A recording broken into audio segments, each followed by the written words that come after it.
આખો જે કાટમાળ છે એ વિખેરાઈ ગયો હતો। દુર્ઘટનાને લઈને અમિત શાહે ટ્વીટ કર્યું છે અને દુર્ઘટનાને લઈને તેમણે દુઃખ પણ વ્યક્ત કર્યું છે। થોડા સમય પહેલા પણ સમાચાર આવ્યા કે અમિત શાહ અમદાવાદ આવવા માટે તેઓ તૈયાર થયા છે, એટલે કે ત્યાંથી નીકળી રહ્યા છે। પ્લેન દુર્ઘટનાને લઈને તેઓ દુઃખ વ્યક્ત કર્યું છે, સાથે જ ટીમને પણ કહેવામાં આવ્યું છે, એટલે ગુજરાતની ટીમને પણ કહેવામાં આવ્યું છે કે સતત જે પણ મદદ હોય તે પહોંચાડવામાં આવે, તુરત જ એક્શન લેવામાં આવે। જો કે જે ગુજરાતની ટીમ છે તે પણ અત્યારે તરત ખડે પગે છે, પોલીસ પણ ત્યાં પહોંચી ગઈ છે, અલગ અલગ ટીમ ત્યાં પહોંચેલી છે। આવેલી છે આ સોસાયટીના દ્રશ્યો તમે જોઈ રહ્યા છો કે ત્યાં દૂર સુધી આ લક્ષ્મીનગરનો વિસ્તાર છે કે જ્યાં દૂર સુધી લોકોમાં એક કુતૂહલતા જોવા મળી રહી છે કે જે પ્રકારે ધડાકાભેર અવાજ થયો હતો અને ત્યારબાદ સમગ્ર જે અહીંયા રહેતા લોકો જે છે તે બહાર આવી ચૂક્યા છે અને તેઓમાં પણ અત્યારે હાલ ડરનો માહોલ જે છે તે જોવા મળી રહ્યો છે। આપણી સાથે સ્થાનિકો પણ છે, તેમની સાથે વાત કરીશું। તમે આ ઘટના બની ત્યારે તમે ક્યાં હતા અને કેવો અવાજ આવ્યો તો શું સાંભળ્યું હતું? સારમાંથી આવી છું, અહીંયા નહીં રહેતી। કેવો અવાજ આવ્યો તો અને શું સાંભળ્યું હતું તમે? 1-1.5 કલાક પહેલાં હું સૂઈ ગયેલો હતો અને એકદમ જબરજસ્ત બ્લાસ્ટ જેવો હતો। ઊંઘમાંથી બહાર આવ્યો તો સામે જોયું, મારી સામે હું એટલો બધો ધુમાડો લાગતો હતો ને તો કોઈ મોટો બ્લાસ્ટ થયો ને એવું લાગ્યું। પછી અમે નીચે ઉતરીને જોયું ને તો ત્યાં એવો સમાચાર મળ્યો કે ભાઈ પ્લેન ક્રેશ થઈ ગયું છે। પછી અમારા અહીંથી 4-5 છોકરા એવા લાગી ગયા, સેવામાં એવા લાગી ગયા ને તો મારી નજર સમક્ષ તો એટલું બધું ભયંકર પોઝિશન હતી ને, ત્યાં ઊભું રહેવા એવી પોઝિશન હતી અને गुब्बारा एवा ब्लास्ट है ना तो हमारी कॉरपोरेशन कलेक्टर ऑफिस के सभी स्टाफ सभी यहाँ काम में लगे हुए हैं। प्लीज़ हमसे सहयोग करिए और थोड़ी सी हमारे लिए जगह बना के रखिए ताकि हम एम्बुलेंस को ग्रीन कॉरिडोर बना के हॉस्पिटल तक पहुँचा सके। Thank you. तो राज्य सरकार એમની ચાની લારી છે એના ઉપર પાંખ્યું પડ્યું છે, પ્લેનનું પાંખ્યું પડ્યું છે। હું ત્યાંથી 1:30 વાગે નીકળીને 2 વાગે ક્રેશ થયું। 2 વાગે કેટલા લોકો ત્યાં ઈજાગ્રસ્ત? 4-5 જણા હતા, એમની લારી વાળામાં 2 જણનું મોત સંભળાય છે। કેટલો ડર લાગતો હતો તમને આ ઘટના? અમે બધા હલી ગયા, અમારી બિલ્ડિંગો આખી હલી ગઈ છે, આખી બિલ્ડિંગો હલી ગઈ છે। ધૂણો થઈ ગયો, બધું ધૂણો થઈ ગયો, ધમાકો એકદમ જ થઈ ગયો। હા 1:30 વાગતાનું બની ગયું। 1:30 વાગે નિકોલથી આવી છું, 1:30 વાગે તો પ્રત્યક્ષદર્શીઓને આપ સાંભળી રહ્યા હતા કે કઈ રીતે તેઓ ત્યાંથી પસાર થયા અને તેઓએ જોયું। જો કે અત્યારે સરકારના જે મંત્રીઓ છે, ટીમ છે, તમામ લોકો પહોંચી રહ્યા છે અને તેઓ વિગત મેળવી રહ્યા છે, મદદ જેટલી થઈ શકે કરી રહ્યા છે।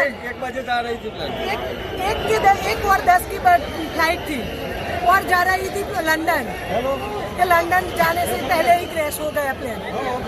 क्या आप छानबीन कर रहे हो, किस तरह से इंक्वायरी कर रहे हो? एक मिनट, हाँ भैया आपका नाम? पटेल पूनम। पूनम भाई कौन आ रहे थे, कौन जा रहे थे और अभी क्या सिचुएशन है उनकी? हाँ मेरी साड़ी था वो खम्बीसर थी, लंदन जा रही थी। हाँ फिर? हाँ बस वो 1 घंटे में समाचार आ गया तो प्लेन क्रैश हो गया है, इसलिए मैं वापस अहमदाबाद से बाहर निकल गया था तो वापस आए सिविल में आ गया। क्या अभी लग रहा है, क्या प्रशासन की तरफ से क्या हेल्प? अभी देखने भी नहीं मिला, वो अंदर एंट्री नहीं मिली सिविल में। હજી કુછ કોઈ પ્રત્યક્ષદર્શીઓ છે જેઓ કહી રહ્યા છે કે દુર્ઘટના તેઓએ જોઈ છે 1:30 વાગ્યાની આસપાસની આ ઘટના છે જ્યારે ઘટી હતી। 10 થી વધુ ન્યૂઝ 18 ગુજરાતીની જે ટીમ છે તે ઘટના સ્થળ ઉપર છે, પડે અપડેટ્સ અમે આપને આપવાનો પ્રયાસ કરી રહ્યા છે। ચાની લારી પર પ્લેન ટકરાયું હોવાની પણ જાણકારી હવે મળી છે। જે પ્રત્યક્ષદર્શીઓએ કહ્યું છે ત્યાં કેટલાક બહેનો હતા, ભાઈ હતા, તેઓનું કહેવું છે કે ઘટના સ્થળથી લઈને તેઓ ત્યાં જોતા હતા અને બ્લાસ્ટ થયો ત્યારે પણ તેઓની ત્યાં નજર હતી, પરંતુ તેઓ કંઈ કરી શકે તેમ ન હતા અને દુર્ઘટના ઘટી ત્યારબાદ જવાબદારી ભર્યું રિપોર્ટિંગ કરવાનો અમારો પ્રયાસ જે છે તે યથાવત છે। બિલકુલ, ન્યૂઝ 18 ગુજરાતી કેટલાક લોકો આ ભાઈ જે ઘટના સ્થળે હતા તેમના પાસે ફોટો વિડીયો છે કે ત્યાં આ જે ઘટના ઘટી હતી તે ત્યાં હતા અને તેમાંથી લોકો સુરક્ષિત બહાર આવે તે પ્રકારના પ્રયાસ કર્યા હતા। પરંતુ જોઈ રહ્યા છો કે વિજયનગરનો વિસ્તાર છે કે જે વ્યક્તિ આ ફેમિલી ત્યાં હતું અત્યારે હાલ આક્રંદ કરી રહ્યા છે, રોઈ રહ્યા છે। જે પ્રકારની સ્થિતિ સર્જાઈ છે ને તેના કારણે લોકો પણ અત્યારે હાલ ડરનો માહોલ જે છે તે જોવા મળી રહ્યો છે, તે સાફ રીતે જોવા મળી રહ્યું છે। લોકો પણ અત્યારે હાલ ડરમાં જીવતા હોય તે પ્રકારની સ્થિતિ જે છે તે જોવા મળી રહી છે। એટલે કે પ્લેન દુર્ઘટના થયું હતું, આ સોસાયટીના લોકોએ આ ધડાકો સાંભળ્યો હતો, આ અવાજ સાંભળ્યો હતો ને ત્યારથી તેમના મનમાં એ વાત હતી કે કોઈએ બોમ્બ ફેંક્યો છે કે શું, પરંતુ અહીંયા તો પ્લેન ક્રેશ થયું છે આવી વાત આ લોકોના મુખેથી સાંભળવા મળી રહી છે। કેમેરા હરીશ શર્મા સાથે ગૌતમ શ્રીમાળી, ન્યૂઝ 18 ગુજરાતી, અમદાવાદ। તો આપ જોઈ રહ્યા છો ન્યૂઝ 18 ગુજરાતીના રિપોર્ટર પડેપડની ખબર આપી રહ્યા છે, તમામ સચોટ માહિતી આપી રહ્યા છે। અમારી 10 ટીમ અલગ અલગ સ્થળ પર છે, કોઈ પ્રત્યક્ષદર્શીઓ સાથે વાતચીત કરી રહ્યો છે। આપ જોઈ શકો છો કે પ્રાર્થના કરી રહ્યો ફક્ત અમદાવાદમાં જ નહીં પરંતુ રાજકોટ, વડોદરા, તમામ જગ્યાએ જ્યાં જેટલા મુસાફરો આમાં સવાર હતા, ગુજરાતની જે જગ્યાના હતા ત્યાં અમારી ટીમ પહોંચી રહી છે। તેમની સાથે વાતચીત કરવાનો પ્રયત્ન કરી રહી છે કે તે લોકોનો સંપર્ક તેમના પરિવારજનો સાથે થયો છે કે નહીં। વિજય રૂપાણી અંગે અહીંયા પ્રાર્થના કરવામાં આવી રહી છે, ઘટના સ્થળથી સતત અમે જાણકારી આપી રહ્યા છે, હોસ્પિટલથી પણ પ્રત્યેક અપડેટ આપણા સુધી પહોંચી રહ્યું છે અને એટલા માટે કારણ કે અમારા રિપોર્ટર એ જગ્યા પર છે। દુર્ઘટનાપૂર્ણ આ ભલે આ જે ઘટના છે દુર્ઘટનાપૂર્ણ છે પરંતુ આ જે અત્યારે અમારો જે પ્રયાસ છે, અમારો પ્રયાસ એ છે કે સચોટ માહિતી પહોંચે।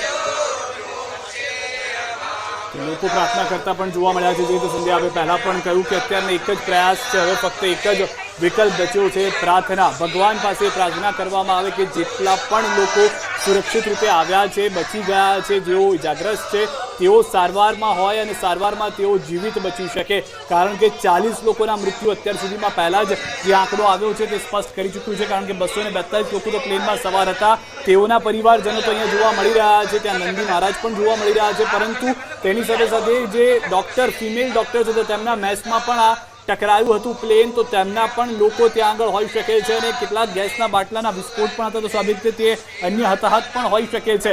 જ્યાંથી પોલીસના દ્રશ્યો આપ જોઈ રહ્યા છો, આગના દ્રશ્યો જે નીચેના આપ જોઈ રહ્યા છો એ સ્પષ્ટ કહી રહ્યું છે હાલમાં પ્રાર્થના સિવાય કોઈ વિકલ્પ નથી। આપણે પ્રાર્થના કરીએ કે આપણા દેશના તમામ લોકો, આપણા તમામ નાગરિકો સુરક્ષિત હોય।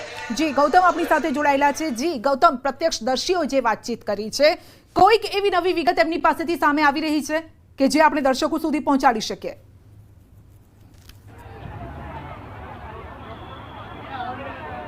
જે ઘટના ઘટી છે ત્યાંથી 100 મીટરના અંતરે આ સોસાયટી આવેલી છે। આ સોસાયટીના દ્રશ્યો સંધ્યા તમે સીધા જોઈ રહ્યા છો કે અહીંયા આ બાલ્કનીના તમામ લોકો જે વસવાટ જે છે તે કરતા નજરે પડી રહ્યા છે।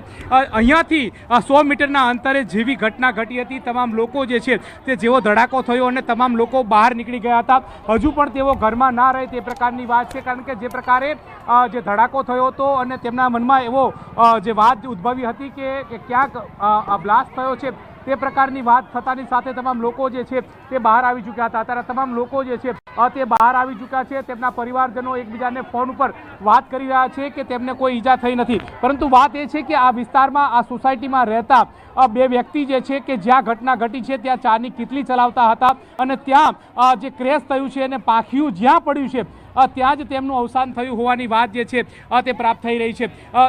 લોકો જે છે તે આકરણ કરતા પણ નજરે પડી રહ્યા છે, તમામ લોકોના મનમાં એક કુતૂહલતા જે છે તે જોવા મળી રહી છે, ક્યાંક સ્થાનિકોના મુખેથી રુદન થતું હોય તે પ્રકારના દ્રશ્યો જે છે તે પણ આ સોસાયટીની આસપાસના જે સ્થિતિમાં જોવા મળ્યા હતા। તમામ લોકો ચિંતિત છે, લોકો દુઃખી હોય તે પ્રકારની વાત છે। આ ઘટના બની ત્યારે તમે ક્યાં હતા? શું વાત છે? કારણ કે જો પ્લેનનું પાખ્યું અહીંયા પડ્યું હતું તો એ પણ મહત્વની જાણકારી છે। આ વિસ્તાર કયો છે અત્યારમાં?